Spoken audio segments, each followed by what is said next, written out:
الأنبياء والمرسلين حبيبنا وحبيب رب العالمين قال الله تبارك وتعالى في كلامه المجيد ومن أحسن قولا ممن دعا إلى الله وعمل صالحا وقال إنني من المسلمين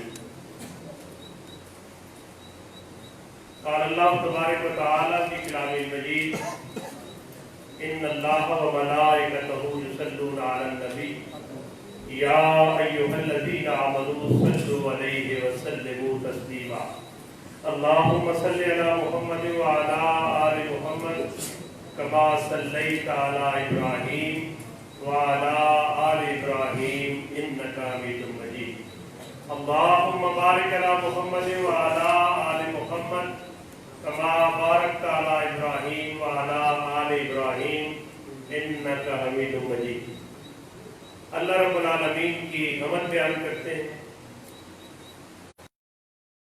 کاملہ کلال محبوب کبریا جناب محمد رسول اللہ صلی اللہ علیہ وسلم کی ذات گرامی پر کروڑوں درود و سلام بھیجتے ہیں۔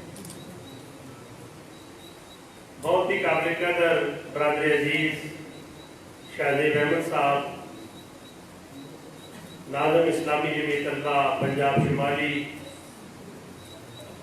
بہت ہی قابل قدر برادر حسن بلال ہاشمی صاحب معتمد اسلامی جمعیت اللہ پنجاب شمالی، اسٹیج پر رونق افروز سابق قائدین اسلامی جمعیت طلبہ اور مجھے دل کی عطا گرائیوں سے عزیز بہت ہی قابل قدر بھائیوں اور بیٹوں، میں نے قرآن کریم کی سورہ حامیم سجدہ کی ایک آیت آپ کے سامنے پڑھی ہے۔ حال کی کائنات نے اپنے محبوب پیغمبر جناب محمد رسول اللہ صلی اللہ علیہ وسلم کو قرآن کریم کی صورت کے اندر کتاب ہدایت اور رحمت کائنات صلی اللہ علیہ وسلم کی روشنی کے ساتھ اس لیے بھیجا کہ تاکہ اس دین کو تمام ادیان باطلہ پر غالب کر دے، چاہے یہ بات شرک کرنے والوں کے لیے کتنی ناگوار ہو۔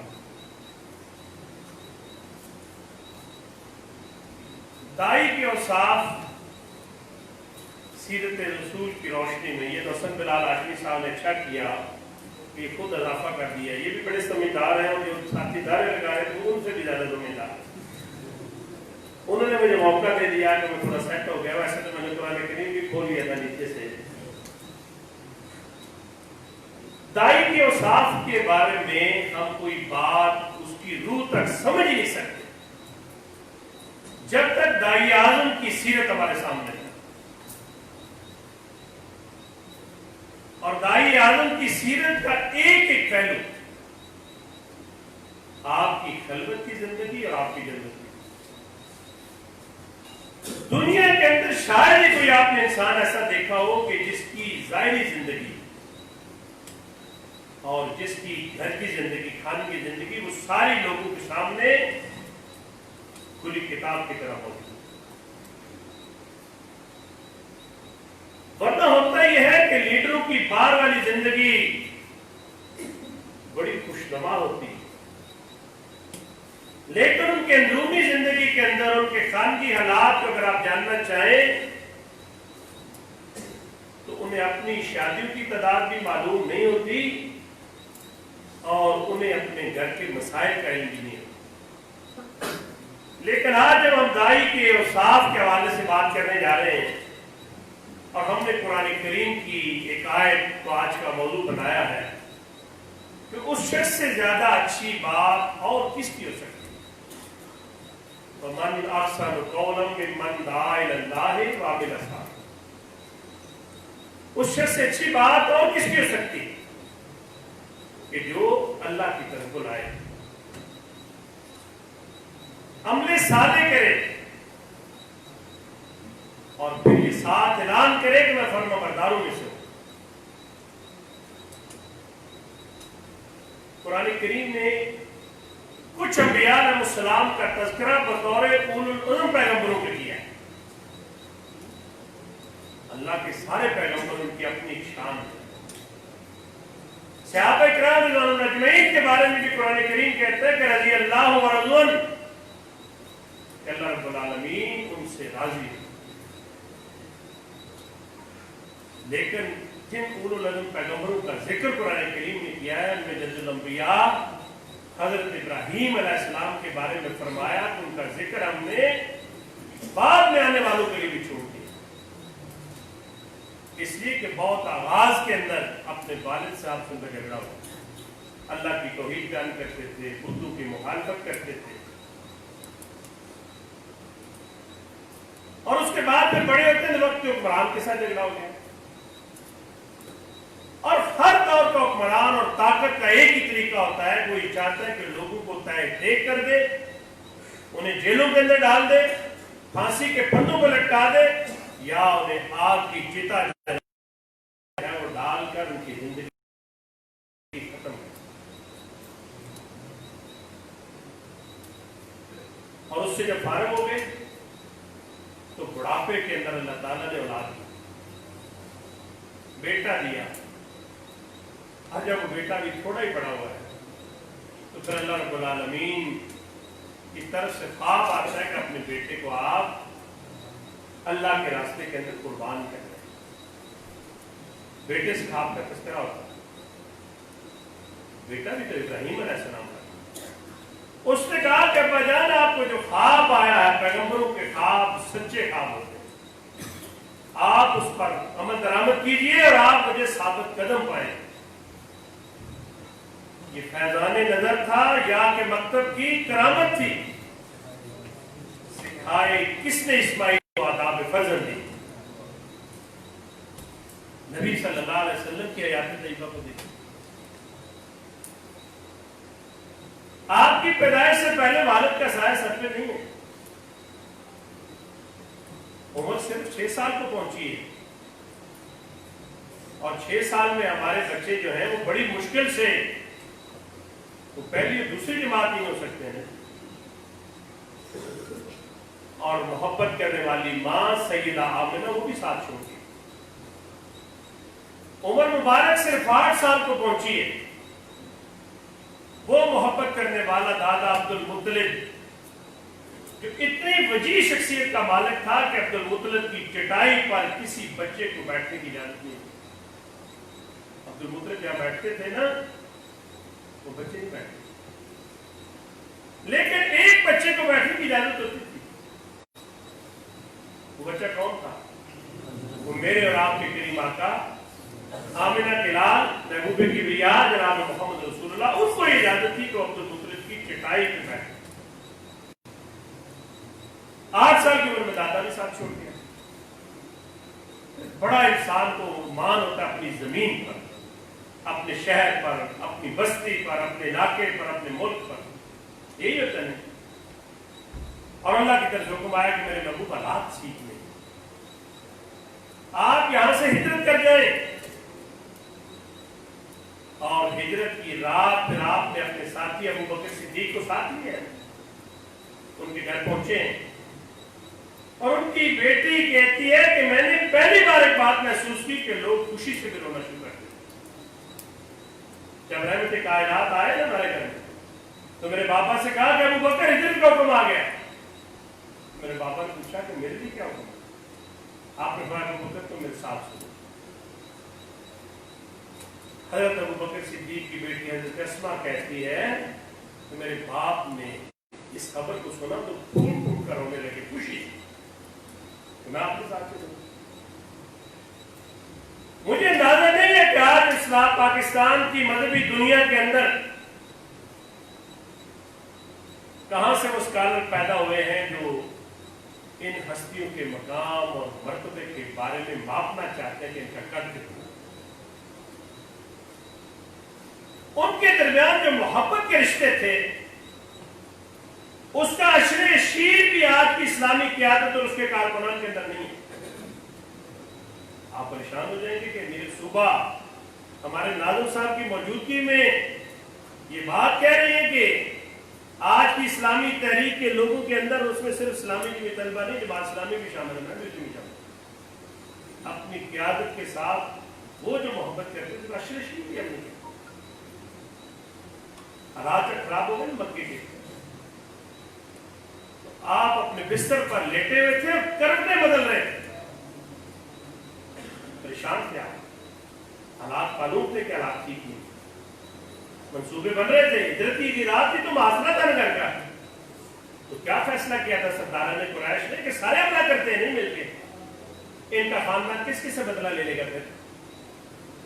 تو نبی صلی اللہ علیہ وسلم ہجرت کی رات سے پہلے ایک رات بستر پر لیٹے کروٹیں بدل رہے ہیں، پریشان ہیں آپ، حالات سے باخبر ہیں،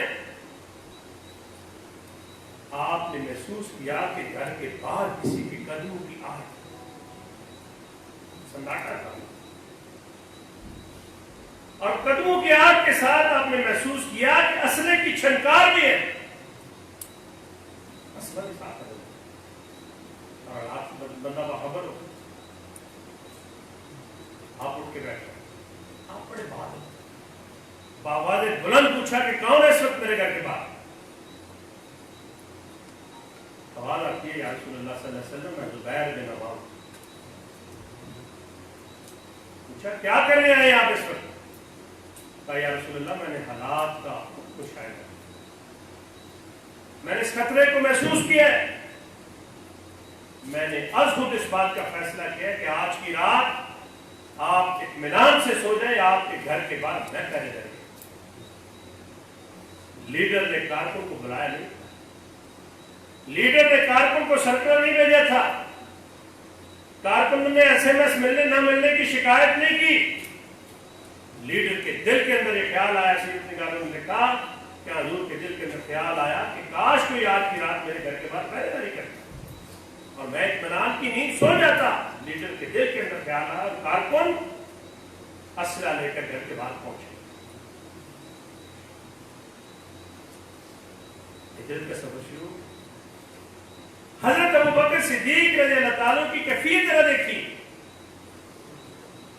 رحمت کائنات کے کبھی آگے چلتے ہیں آنظر پیچھے، تھوڑی دیر چلتے ہیں پھر پیچھے آ جاتے ہیں، پھر پیچھے چلتے ہیں رسول اللہ صلی اللہ علیہ وسلم، دو تین بار حضرت ابوبکر صدیق نے ایسا جب کیا تو آپ نے پوچھا کہ ابوبکر کیا کر رہے ہیں آپ نے چاہا معلوم کرو نا، میرا ساتھی ہے کبھی آگے چلتا ہے کبھی پیچھے، اگر ادب احترام ہے تو پیچھے چل لے، اگر برابری ہے تو بے شک آگے چلے، مسئلہ کیا ہے کیوں بار بار جگہ بدلتے ہیں؟ پوچھا ابوبکر جی کیا کر رہے ہیں؟ کہا یا رسول اللہ صلی اللہ علیہ وسلم جب میں پیچھے آپ کے چل رہا ہوتا ہوں یہ خدشہ اور خوف میرے دل کے اندر پیدا ہوتا ہے، خدا نہ خواستہ رات کی تاریکی میں حملہ سامنے سے ہوتا ہے، تو آپ سامنے ہے نا، ابوبکر کا سینے سامنے ہونا چاہیے نا، آگے آ جاتا ہوں یا رسول اللہ تھوڑا چلتا ہوں، خیال آتا ہے خدا نہ خواستہ حملہ پیچھے سے ہو جائے، میں آپ کے پیچھے چلنا شروع کر دوں، آپ نے کہا ابوبکر تمہارا جی چاہتا ہے تو آگے چلو، تمہارا جی چاہتا ہے تو پیچھے چلو۔ کائنات کے رب نے جس رات زبیر بن عوام میرے گھر کی پہرے داری کرنے آئے تھے، صبح جبریل امین کو بھیجا تھا کہ آمنہ کے لال آپ کو اپنی حفاظت کے بارے میں فکر مند ہونے کی ضرورت نہیں ہے، آپ کی حفاظت رب کائنات نے اپنے ذمہ کی۔ پھر سیرت نگاروں نے دیکھا کہ جب وہ مرحلہ آیا نا اوپر جانے کا، تھوڑی سی چڑھائی تھی، تو ابوبکر صدیق رضی اللہ تعالیٰ نے نبی صلی اللہ علیہ وسلم کو اپنے شانوں پہ سوار کر دیا۔ اب وہ آنٹے نے کوٹی چکا حال ہے وہ حالوں میں بنا چوکلے میں ہونے، لیکن ابوبکر صدیق تھوڑا چلے تو حضور کو محسوس ہوا کہ ابوبکر کے لیے مشکل پیش آئی۔ مشکل کیا تھی؟ ایک تو رسول اللہ صلی اللہ علیہ وسلم کے اپنے وجود کا ایک وزن تھا، دوسرا جو نبوت کا بوجھ ہوتا ہے اس کے بھی اپنے اثرات ہوتے ہیں، جس کی کاندھوں پہ ہوتا ہے ذمہ داری اسی کو کرتا ہے۔ آپ کا یہی خیال ہوتا ہے معلوم صاحب یہاں اوپر بیٹھے ہیں آپ نیچے بیٹھے ہیں، تو ایک پنکھا چل رہا ہے وہ بھی فاصلے پہ ہے، آپ کو تو قریب کوئی پنکھا ہوگا، مجھے چند منٹ بیٹھ کے مشاہدہ ہو گیا، دیکھو پنکھا ہو یا کولر ہو یا اے سی لگاؤ، ذمہ داریوں کے اپنے بوجھ ہوتے ہیں، ذمہ داران کو اقرار نہیں آتا وہ واقعہ ہوتا ہے۔ ہمارا ایک بھائی شہید ہوا اسلامی یونیورسٹی میں، مجھے یاد ہے میں پنڈی میں اجتماع کر کے نکلا تھا، اس میں سخت بارش تھی، میں جیلم پہنچا، موسم کی قدر ٹھنڈ تھا، تو مجھے پتہ چلا کہ اسلامی یونیورسٹی کے اندر ہمارا ایک ساتھی جو ہے وہ شہید ہو گیا. کپڑے بھی میرے پاس نہیں تھے, بارش میں خراب بھی ہو گئے تھے. میرا گھر جو ہے وہ کوئی وہاں سے آدھے گھنٹے کی مسافت میں تھا, اور یہ میرے لیے بہت آسان تھا کہ آدھے گھنٹے کی مسافت سے کپڑے لے آتا. اسلامی یہ طلبہ میری مانیٹرنگ نہیں کر رہی تھی, میں کہاں میں دوسرے دن بھی آ سکتا تھا. تو میں نے اپنے رکن جماعت ہمارے پائلٹ ان سے کہا کہ شاہد صاحب آپ سفر کر سکتے ہیں اس وقت؟ کہتے کیا کرنا ہے؟ میں نے کہا واپس ساری قیادت کا موجود. سچی بات تو یہ ہے کہ قیادت تو آپ کو اندازہ نہیں کرتے کن کن مراحل سے گزرے.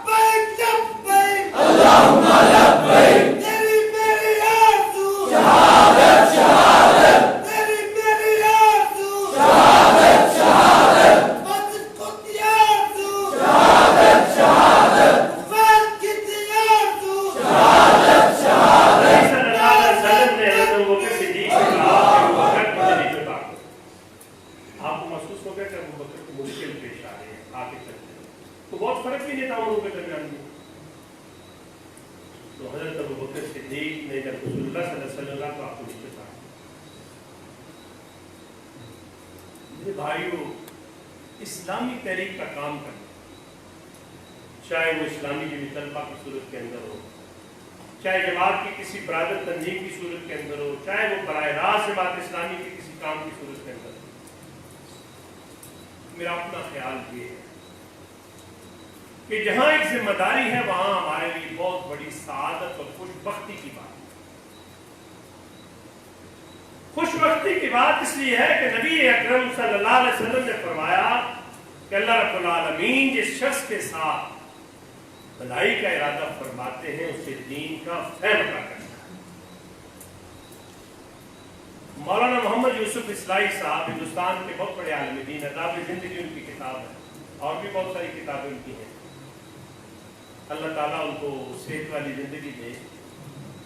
میں دنیا کے اندر جن چند علماء سے متاثر ہوا, چند ہی ہیں, وہ 6 نہیں بنتے بھی, ان میں مولانا محمد یوسف اصلاحی صاحب بھی شامل ہیں, اور ایک ناروے میں ہیں اسلامک کلچرل سینٹر کے امام اور خطیب مولانا محبوب الرحمان صاحب. یہ مانسیرا کی تحصیل اگی سے ان کا تعلق ہے, چھوٹے سے گاؤں میں. مولانا یوسف اصلاحی صاحب نے قصص الانبیاء سے ایک واقعے کو نقل کیا. کہتے ہیں کہ اللہ تعالیٰ کا کوئی بندہ پیدل چلتے کسی دوسرے شہر جا رہا, انسانی روپ میں فرشتے نے اس کے ساتھ چلنا شروع کر دیا. اور یہ کوئی چمبے والی بات نہیں ہے کہ فرشتہ انسانی روپ کے اندر چلے. حضور کی سیرت کے اندر میں وہ تصویر تو آپ نے دیکھی ہوگی نا, کہ آپ بیٹھے ہوئے تھے اور ایک آدمی آتا ہے, سفید کپڑے اس نے پہنے تھے, تو جانو آپ کے سامنے آ کے بیٹھے, آپ سے اس نے سوال کیا ہے. سوال کرنے کے بعد اس نے خود ہی اس سوال کا جواب دینا شروع کر دیا. پھر اس نے سوال کیا, پھر جواب دے دیا, پھر اس نے سوال کیا, پھر خود ہی جواب دیتا ہے. صحابہ حیران ہو رہے تھے, عجیب آدمی, سوال بھی خود کرتا ہے, جواب بھی خود دیتا ہے. اس کے جانے کے بعد صحابہ نے پوچھا, یا رسول اللہ صلی اللہ علیہ وسلم کون تھا؟ رحمت دو عالم یہ جبریل تھے, یہ ہمیں دین سکھانے آئے. فرشتہ انسانی روح میں جب ساتھ چلتا ہے تو اس بندے سے پوچھتا ہے کہ تم جس شہر کے اندر جا رہے ہو وہاں تمہاری کوئی رشتہ داری ہے؟ جب بھی تو جا رہے ہو نا, پھوپھی میں جا رہے ہو نا, مامے میں. اس نے کہا میری کوئی رشتہ داری نہیں ہے. اس نے کہا تمہارا کوئی کاروباری تعلق ہے؟ اس نے کہا کاروباری تعلق بھی نہیں ہے. اس نے کہا تمہاری کوئی دوستی ہے وہاں؟ اس نے کہا دوستی بھی نہیں ہے. فرشتے نے پوچھا نہ تمہاری رشتہ داری ہے, نہ تمہارا کاروباری تعلق ہے, نہ تمہاری دوستی ہے, پھر کس لیے جا رہے ہو اس شہر کے اندر؟ اس نے کہا کہ میں اللہ کے اس نیک بندے کے چہرے کا دیدار کرنے, اس سے دین کا فہم سیکھنے کے لیے جا رہا ہوں. میرا اور کوئی اس سفر کا دوران کوئی اور دوسرا مقصد نہیں ہے. فرشتے نے اس سے کہا کہ اللہ تعالیٰ کو تیرا یہ سفر اتنا پسند آیا ہے, کائنات کے رب نے سفر کے بدلے کے اندر اپنی جنت تیرے لیے وعدہ کی۔ میرے بھائیوں، ہم سب داعیان دین اور داعیان دین کے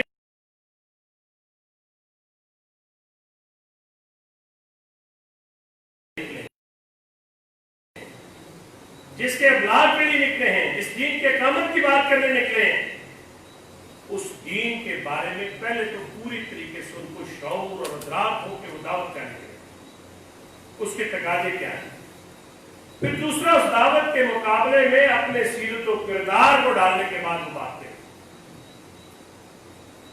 رسول اللہ صلی اللہ علیہ وسلم جب اوڑھ لپیٹ کر سو گئے تھے پہلی وحی کے بعد، تو کیا آیات آئی قرآن کریم کی؟ اوڑھ لپیٹ کر سونے والے اٹھیے، قوم کو خبردار،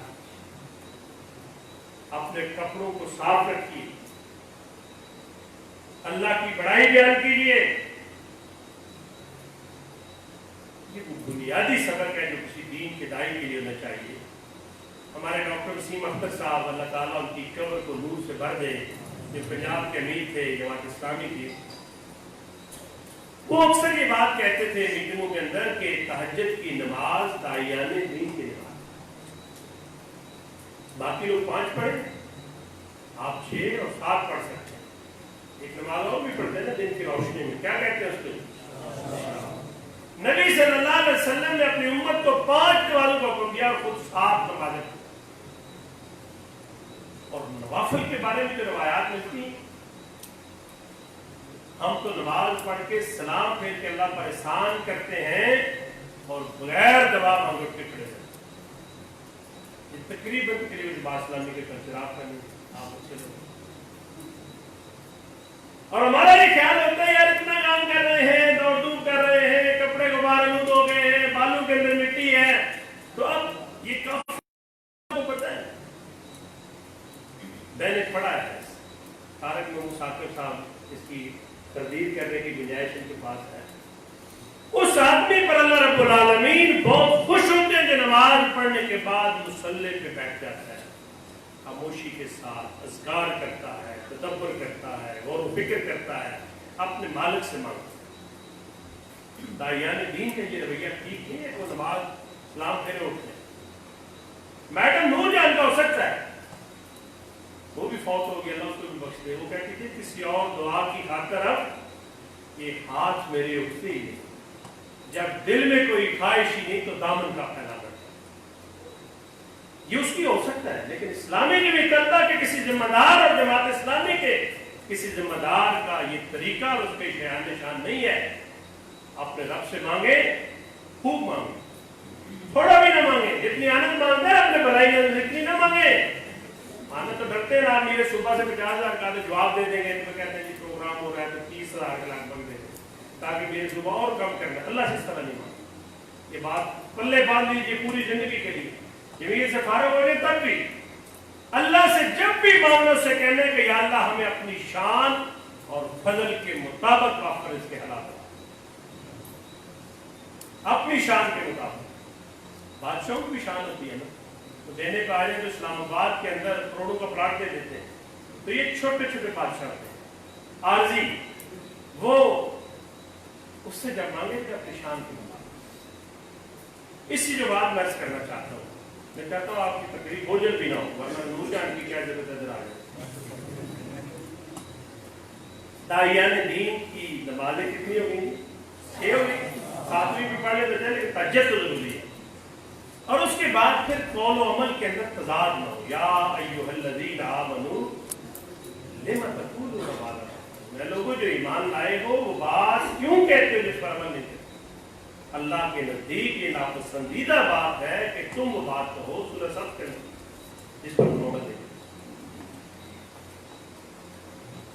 اور اس کے بعد پھر میرے بھائیوں دائی کو حکمت سے باغا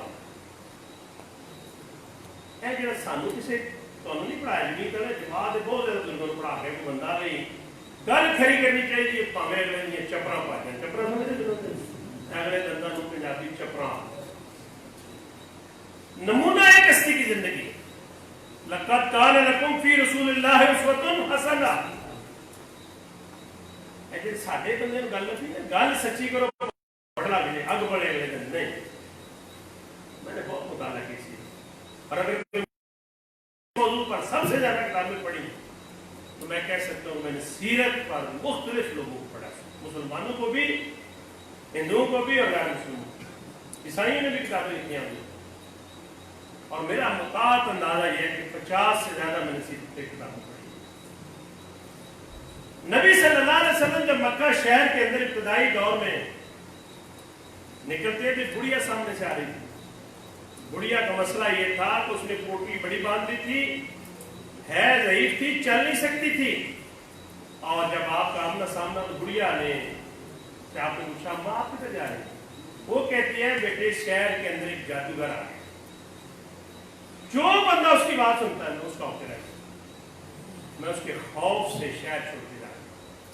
ویسے وہاں اگر ہماری طرح کا کوئی دائی ہوتا ہے کھڑے کھڑے بڑھیا کو جلی کٹی سے نہ تھا آپ پکڑنے کا شکار ہوئی ہو، ہاں وہاں باتیں کر رہی ہو، دیکھا کبھی اس کو؟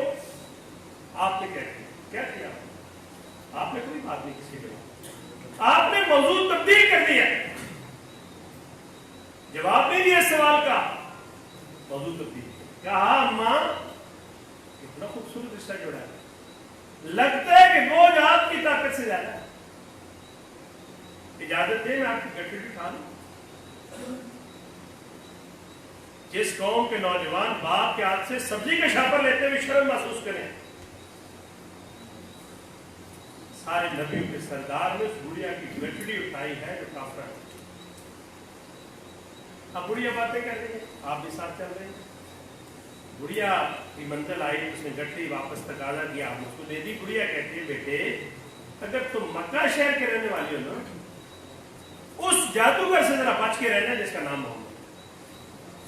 آپ نے فرمایا وہ محمد نہیں ہے. بڑھیا کہتی ہے بیٹے اگر تمہارا نام محمد ہے تو میں مکہ شہر چھوڑ کر نہیں جاتی، میں محمد صلی اللہ علیہ وسلم اور ان کے رب پر ایمان لاتا. آپ کے کردار نے، آپ کے اخلاق نے اس بڑھیا کی کیفیت کو تبدیل کیا، وہ اسلام کے دائرے کے اندر جو ہے وہ داخل. کل پرسوں مری میں ایک پروگرام تھا فیصل آباد کا، زون 108 ہے، وہاں کے کچھ ذمہ دار آئے اور میرے ضلع نے مجھے کہا کہ آپ ضرور وہاں جائیں، ہمارے ساتھی آئے ہیں.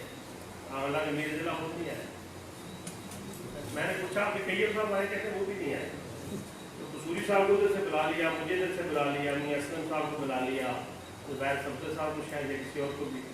تو میں نے بولا میر صاحب نہیں آئے، کہتے ہیں وہ مصروف اسی دیر نہیں آئی. میں بات کی سے بہت سنی بات انہوں نے چشتی صاحب نے ایک بات بیان کی آپ سے بھی. آپ لوگوں کو قریب لانا چاہتے ہیں، این ایس ایف کے لوگوں کو، بی ایس ایف کے لوگوں کو، گلگت بلتستان کے لوگوں کو، پنجابی پختون کو، سب کو. آپ نکلے گھر سے باہر تو بلال قمیض اس کے پاس نہیں ہے، بلال قمیض اتار کے چکی پیس، سردی کا موسم تھا اور بلال کو بخار بھی. آپ نے پوچھا بلال تمہارا کیا حال ہے؟ بلال ذرا ناراضگی سے کہتا ہے کہ جو آتا ہے میرا حال پوچھتا ہے اور میرے دکھ اور درد اور غم کا دعویٰ کوئی نہیں کرتا، حال پوچھ کے چلے جاتا. اب یہ جملہ جب آپ نے سنا تو روایات کے اندر آتا ہے کہ آپ بھی الٹے پاؤں واپس. اب وہ کہ بلال کہتے ہیں میرا یقین شک جو تھا وہ اور پختہ ہو گیا کہ یہ بھی اسی طرح میرے حالات کو روم کرنے آئے، اس طرح باقی لوگ آئے، پوچھے حال اور واپس چلے. آمنہ کے لال گھر بتانے گئے تھے کہ میں تھوڑا لیٹ آؤں گا یا نہیں آؤں گا. بلال کہتے ہیں کہ آمنہ کے لال جب واپس آئے آپ کے ہاتھ کے اندر دودھ کا گرم دودھ پیک کرنا اور ساتھ کھجوریں بھی تھی. بلال نے کہتے ہیں کہ میرے لیے آپ دوائی لیتے ہیں، گرم دودھ مل جائے تو تھکاوٹ کم ہو جاتی ہے بندے کی. بلال کہتے ہیں مجھے آپ نے دودھ کا پیالہ دیا اور کھجوریں دی، مجھے کہا بلال تم ادھر بیٹھ کے دودھ پیو، کھجوریں کھاؤ، تمہارے حصے کی گندم میں پیستا ہوں. بلال کہتے ہیں میں تھکا ہوا تھا، میں سو گیا، مجھے تھوڑا سا آرام ملا نا، ریلیف ملا. کہتے میں اٹھا تو گندم ساری آٹے کی شکل میں موجود تھی، گندم نہیں تھی، آٹا آپ کے ساتھ. اور آمنہ کے لال مجھے بیدار کیے بغیر، میرے آرام میں خلل ڈالے بغیر، کہ غلام کے آرام میں خلل ڈالے چلے۔ بلال کہتے ہیں 3 دن آمنہ بلال میرے گرم دودھ لاتے تھے، کھجوریں لے کر، میرے لیے دوائی لے کر، یہ الفاظ۔ بلال کو امیہ جتنا مرضی مارے، وہ سستی کی محبت نکل سکتی ہے؟ اسلام فتوے کی پٹاری سے نہیں کر رہا، یہ بات جان لیجیے۔ اسلام فتوے کی پٹاری سے نہیں، محبت کی زبان سے پھیلا ہے۔ اور ہر دور کے داعیان دین کو یہ بات جاننی چاہیے کہ لوگ آپ کے ساتھ بعض اوقات آپ کو چیک کرنے کے لیے تلخ سوال کرتے ہیں، آپ کا رویہ ہے، اندر سے چاہ بھی رہتے آپ کے ساتھ آؤں۔ پرسوں رات کو مجھے 1:45 بجے ایک نوجوان کا، جو اسلامی جمعیت طلبہ کا سابق امیدوار تھا، اور وہ منصورہ کی مرکز میں کوئی دین کی تعلیم سیکھ رہا ہے، اس نے مجھے کہا بھی تھا آپ سے کچھ سوال پوچھنے ہیں۔ میں نے کہا پہلے تعارف کرائیں۔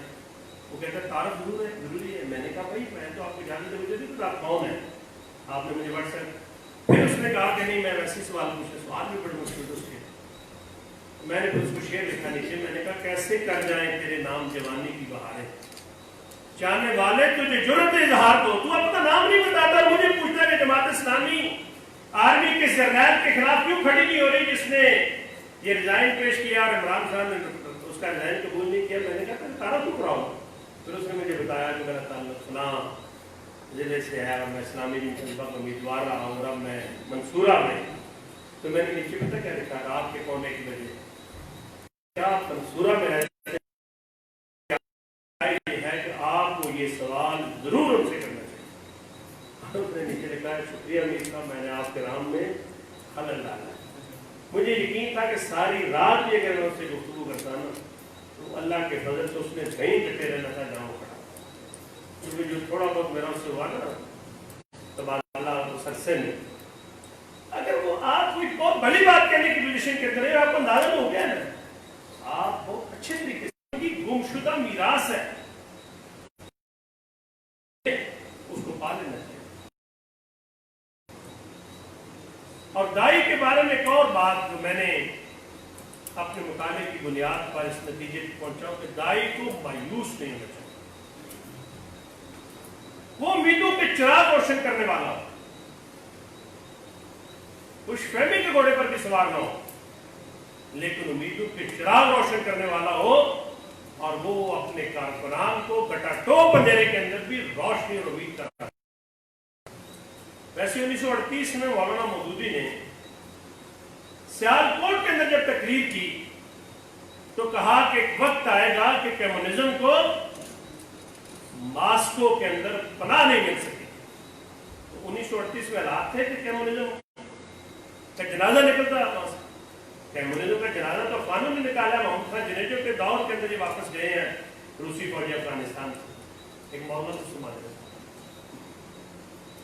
ہجرت کی رات رسول اللہ صلی اللہ علیہ وسلم نے سراقہ کو کیا کہا، آپ کا کیا حال، آپ کے ساتھ 10 لاکھ کا لشکر تھا، ابو بکر صدیق تھے اور ایک رہنما تھا کھوجی جو راستہ بتاتا تھا۔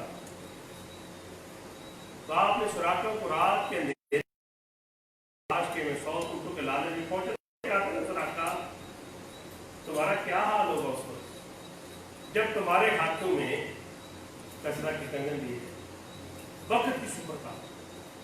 اور میں نے اگلے دن امیر العظیم صاحب کی موجودگی میں بھی یہ بات کہہ دی، جیسے نے مجھے پوچھا نہیں ابھی تک۔ میں نے کہا اللہ کا شکر ہے کہ اس وقت جماعت اسلامی کے ارکان نہیں تھے، نبی صلی اللہ علیہ وسلم سے پوچھتے کہ ایک ساتھی کے ساتھ آپ مخصوص جائے اطلاع کی تلاش میں، اور ہمیں وقت کی سپر طاقت کے بادشاہ کے کنگنوں کی خوشخبری تھی۔ یہ مکالمہ جماعت اسلامی کے روپ میں نکالنے رکھتا ہے وہ مرضی جو رقم ہے، لیکن سراقہ نے سوال نہیں کیا۔ سراقہ تو اتنا ذہین آدمی تھا کہ اس نے حضور سے کہا کہ کل جب آپ مدینے کے حاکم بنیں گے اس وقت کا تو مجھے اس بارے میں بات کرو مجھ سے نہ کی جائے جو میں نے آپ کا پوچھا ہے۔ جناب عمر بن خطاب کے زمانے میں یہ مدائن کے علاقے فتح ہوتے ہیں، امیر المومنین بیٹھے اور کون ساتھ بیٹھے؟ حضرت علی کرم اللہ وجہ ساتھ۔ ہوں تو لوگوں کا پورا پروگرام ہے صحابہ کرام اور خلفائے راشدین میں کھیڑ کے رکھ دیتے ہیں. آپ کیسے نہیں کھیڑ سکتے؟ آپ کیسے دور کر سکتے ہیں؟ اتنے احترام کے رشتے تھے آپس میں. اور حضرت عمر بن خطاب امیر المومنین اور حضرت علی کرم اللہ وجہ پاس بیٹھے ہیں. ہو کیا رہا ہے؟ آج لوگ حیران ہیں کہ امیر المومنین ہو کیا گیا ہے؟ بیت المال پہ جانے کا ناظم جانے وہ جانے کا کیا مسئلہ ہے؟ یہ بیٹھے ہوئے آج مسجد نبوی بڑھ گئی ہے، گلیوں کے اندر اتنا سامان ہے، اتنا کبھی مال غنیمت آیا نہیں جتنا سنا ہے.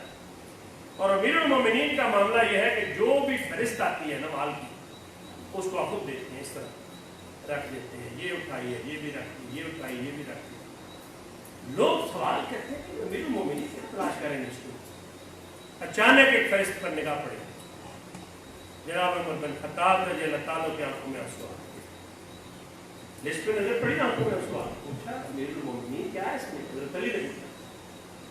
کہا کہ اس لسٹ کے اندر ایران کے بادشاہ کے کنگن آئے ہیں اور اس کی بیوی کا دوپٹہ بھی اس کے اندر موجود ہے، اس سامان میں. اور پھر آپ نے کہا سراقہ کو بڑھاؤ. سراقہ بہت بوڑھے ہو گئے تھے، لاٹھی لے کے چلتے تھے، لاٹھی کے ساتھ آئے. تو آپ نے کہا چچا سراقہ ذرا وہ بات یاد کرو، ہجرت کی رات میں آقا محمد رسول اللہ صلی اللہ علیہ وسلم نے آپ سے کہا تھا کہ آج ایران کی سپر طاقت کا بادشاہ کثرت کے کنگن آپ کیا کریں گے. دائی جو ہے وہ مایوسیاں پیدا نہیں کرتی، امیدوں کے چراغ روشن. اور دائی کی صفات کے اندر یہ صفت بھی ہونی چاہیے کہ وہ دعوت التبلیغ کا کام تو کرے. ایک کیمپس سے دوسرے کیمپس تک اور دوسرے سے تیسرے اور تیسرے سے چوتھے اور پورے شہر کا کام کرے. اور پھر اسلام آباد کے دان پان سے نازم سے آپ غلط سوال بھی کر لیں اور وہ مسکرا کے آپ کے سوالوں کے جواب دے دیں. یہی دائی کا کام ہے. میں جب سیرت کو پڑھتا ہوں تو میں کہتا ہوں کیسے وہ لوگ تھے، ان کی کیفیات کیا ہوتی تھی. لوگوں کے سوالات ہیں، اپنے بھی خفا مجھ سے، بیگانے بھی ناخوش، اور اس کے بعد بھی محبت بانٹ رہے. رسول اللہ صلی اللہ علیہ وسلم گھر آئے، سیدہ فاطمہ رضی اللہ تعالیٰ عنہ نے اپنے باپ کا استقبال کیا ہے. بیٹی نے باپ کے چہرے پر نگاہ ڈالی اور آپ کو بالکل اندازہ نہیں ہوتی اب بیٹیاں باپ کا چہرہ کس طرح دیکھتی ہیں. میں آپ کو کہہ رہا ہوں آپ بھی دیکھتے ہیں، لیکن آپ کو بالکل اس بات کا اندازہ نہیں بیٹیاں باپ کے چہرے کی طرف کس طرح دیکھتی ہیں. سوشل میڈیا پہ کلپ پچھلے دن چل رہا تھا، وہ دیکھتے ہیں اس طرح وہ ہاتھ میں تھپڑے لگاتے ہیں جو ہار جائے اس کو ہاتھ باندھ کے، جو ہار جائے وہ جب تک لگتا ہے مارتے رہتا ہے چاہے 100 لگ جائے. تو بیٹا جیت گیا تو بیٹے نے باپ کو مارنا شروع کر دیا. ایک بھی لگایا، دوسرا چپٹ بھی، تیسرا بھی، 8-10 اس میں. اور باپ بیٹی سے بھی آ گیا، جان کیا رہا ہوگا. اب بیٹی کے سامنے جب اس نے دونوں ہاتھ دیے نا اس طرح مار کرنے کے لیے، بیٹی دونوں ہاتھ کو پکڑ دیا اس طرح کر کے. ایک ہی باپ کے بیٹے نے 8-10 لگائی ہیں. اب بچہ سے ٹھیک کیا اس نے بھی، چلو جنہیں آپ پہنیے لیکن پہلے لا لیں گے، لیکن بیٹی نے ہاتھ چھوڑ. فرق ہے رشتوں میں بھی. ان جانے نبی صلی اللہ علیہ وسلم آئے تو سیدہ فاطمہ نے اپنے باپ کے چہرے پر تھکن کے آثار ہوئے، بالوں میں مٹی کے نشان موجود ہیں، کپڑے بھی سفر کی وجہ سے آلودہ ہو گئے تھے، میلے ہو گئے. سہران ریت اس طرح اٹھتی ہے، کس طرح اٹھتی ہے روڈوں کے سفر. یہ کوئی نئی گاڑیاں تھوڑی تھی، یا یہ کیا کہتے ہیں گرینڈی تھوڑی تھی میرے صبح کے پاس ہے. جب آپ کے کپڑے میلے دیکھے، بالوں میں مٹی کے نشان دیکھے، چہرے پر تھکن کے آثار دیکھے، تو سیدہ فاطمہ کہتی ہیں کہ بابا اگر آپ اجازت دیں تو میں آپ کا سر مبارک اڑاؤں.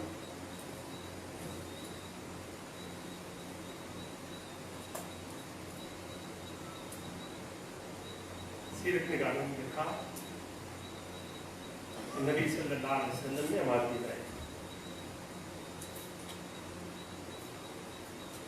سیدہ فاطمہ نے تیاری شروع کی.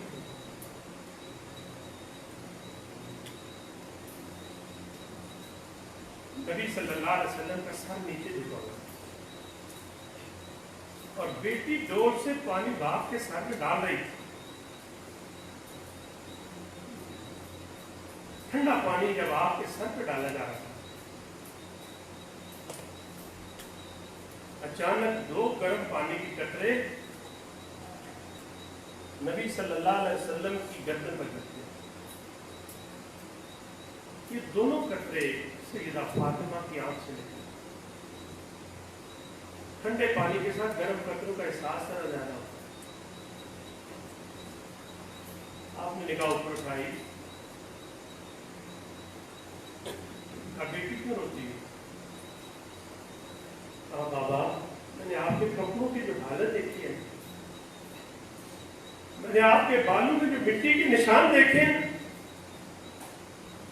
میں نے آپ کے چہرے پر تھکن کے اثار دیکھے. بابا میں نے اس قوم کا رویہ بھی آپ کے ساتھ دیکھا ہے،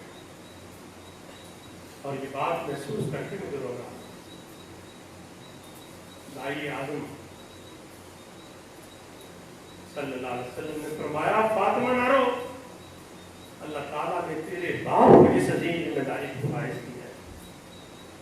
اللہ کا یہ دین ہر کچے اور پکے مکان کے اندر پہنچے.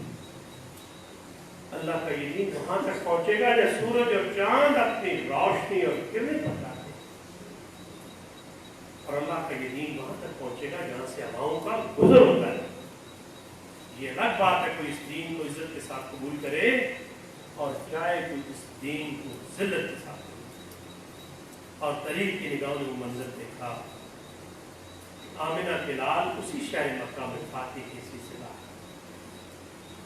دائی کے اندر ایک اور صرف موجود ہے، وہ معاف کرنے کا ہنر اور فن ہے. حضرت جابر روایت کرتے ہیں، کہتے ہیں میں آمنہ کے لال کے ساتھ تھا فتح مکہ والے دن. کہتے ہیں کہ آمنہ کے لال جب چلتے ہوئے جا رہے تھے نا، ایک مقام پر آپ کھڑے ہو رک گئے. آپ نے بہت غور سے اس جگہ کو دیکھنے شروع کیا، اور جب آپ اس جگہ کو دیکھ رہے تھے نا، تو آپ نے حضرت جابر سے کہا جابر جانتے یہ کون سی جگہ ہے؟ آپ نے فرمایا، حضرت جابر کہتے ہیں میں نے کہا یا رسول اللہ صلی اللہ علیہ وسلم مجھے اندازہ نہیں. برادر زبیر صفدر صاحب سابق رضی اللہ اسلامی میں طلبہ میں خوش آمدید کہتے ہیں، تشریف لائے.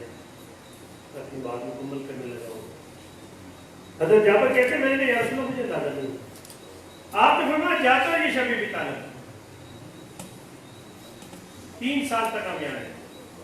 ہم محصور تھے، ہمارے پاس کھانے پینے کا سامان ختم ہو گیا تھا، ہمارے بچے بھوک اور پیاس سے بلکتے تھے. مکے والے تجارتی قافلوں سے سودا مہنگے داموں اس لیے خریدتے، کوئی تجارتی قافلہ شب ابی طالب تک نہ پہنچے. جہاں پر ہمارے بچے بلکتے تھے، مکے والے خوش ہوتے تھے. حضرت جابر کہتے میرے دل میں خیال آیا کہ پھر آج تو مکے والوں کی ہے.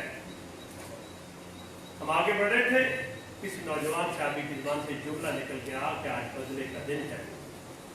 رحمت کائنات کی سماعتوں سے بات ٹکرائی. آپ نے فرمایا میرے ساتھی بآواز بلند یہ نعرہ لگاؤ آج بدلے کا دن نہیں، آج معافی کا دن. پھر آپ نے معافی کہا. اور دائی کی سب سے بڑی صرف یہ بھی ہونی چاہیے کہ وہ حالات سے بے خبر نہ ہو، وہ حالات سے باخبر ہو، جو بھی حالات اس کے ارد گرد ہیں. یہ راولپنڈی میں ہم نے آخری مظاہرہ کیا القدس کے حوالے سے، تو میں نے پنجاب کے جو ہمارے شعبہ ہے جہادی ونگ ہے ان کو کہا کہ آپ سیکورٹی بھیجو. کبھی ہم نے نہیں بلائی. ہم نے کہا کہ حالات ٹھیک نہیں ہے، کراچی کی ریلی کے اندر گڑبڑ ہوئی ہے، میری جماعت میں آنا ہے. تو ہم نے اپنی سیکورٹی کا انتظام بھی کیا، اور اسلام آباد کی جماعت نے انتظامیہ سے بھی کہا، ان کے لوگ بھی تھے. تو چلتے چلتے میں نے میری جماعت سے کہا کہ آج ہم نے سیکورٹی کا انتظام بھی کیا، اپنا بھی اور ان کا بھی. تو کہنے لگے کہ محمد جو ہے وہ اتنا سیدھا بھولا بالا تو نہیں کرتا، حالات سے باخبر نہ ہو. تو خبر ہونی چاہیے کہ کیا اللہ پہ توکل ہم کرتے ہیں، لیکن گھوڑے کا گھٹنا باندھ کھلا رکھ کے نہیں. اس لیے میرے بھائیوں لمبا موضوع ہے دائی کے اوصاف. اس کے اندر آپ جتنا اس کا مطالعہ کرتے جائیں، آگے چلتے جائیں، اتنے گوشے ہیں آپ کے سامنے، اتنی چیزیں آپ کے سامنے کھلتی چلی جائیں گی کہ اگر آپ ان کو اپنانا چاہیں تو پھر وہ یہ شمار چیزیں جن میں چند بھی اگر آپ اپنا لیں گے تو آپ ایک کامیاب ذمہ دار بن سکتے ہیں۔ لیکن اگر پروفیسر عنایت علی خان صاحب اب تو مرحوم ہو گئے ہیں، عنایت علی خان صاحب بہت ہو گئے ہیں، انہوں نے بھی ایک بات لکھی حضور سے محاطب کر کے کہ تیرے سور و بدر کے باپ کے میں ورق الٹ کے گزر گیا، مجھے صرف تیری حکایتوں کی روایتوں نے مزہ دیا، تیرے حسن خلق کی ایک رمت میری زندگی میں نہ مل سکی، میں اسی میں خوش ہوں کہ شہر کے در و بام کو تو سجا دیا، میں تیرے مزار کی جالیوں کی بدعتوں میں مگن رہا، تیرے دشمنوں نے تیرے چمن میں خزاں کا جال بچھا دیا، اور کبھی اے عنایت کم نظر تیرے دل میں بھی یہ کسر ہوئی جو تبسم رخ زیست تھا اسے تیرے غم نے رلا دیا، اور کسی غم گسار کی محنتوں کا یہ خوب میں نے سلا دیا کہ جو میرے غم میں گلا کیا اس سے میں نے دل سے بلا دیا۔ میں اسلامی جمعیت طلبہ پنجاب شمالی کے نظم کا، آپ کے ذمہ داران کا اور آپ تمام احباب کا اس لیے شکریہ ادا کرتا ہوں۔ آپ ذمہ دار تو ہیں ہی ہیں، لیکن آپ نے جس توجہ کے ساتھ میری باتیں سنی ہیں اس پر میں بار دیگر آپ کا شکریہ ادا کرتا ہوں۔ اللہ تعالیٰ ہم سب کو عمل کی توفیق بخشے، اللہ رب العالمین ہمارے گھروں کو عمل کے حوالے